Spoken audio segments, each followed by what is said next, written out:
Düşer aklıma bomboş gidişlerin, bilemem manasını hüzünlenir. Yine sevmeni, yine beklerim, beni kendimden vazgeçer gibi.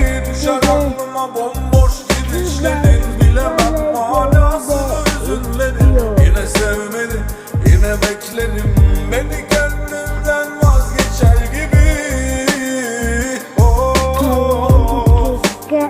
Vazgeçer gibi, deli gibi.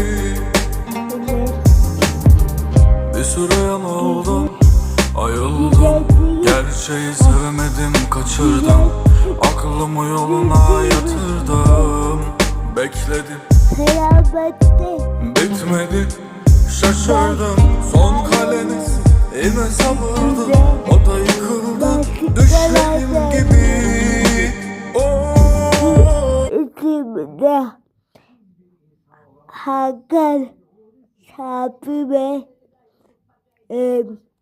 Aziz Yıldırım Adiya'ya bütün ya anlatma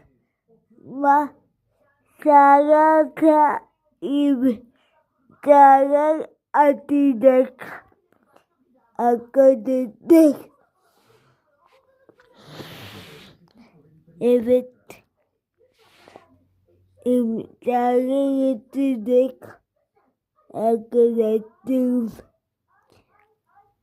Deli bakın istiyorum. Evet, 45 saniye net.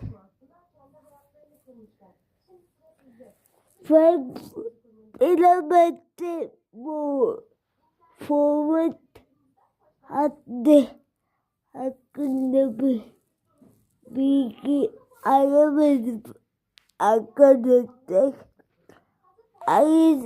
Ayrıca videosunu çekeyim.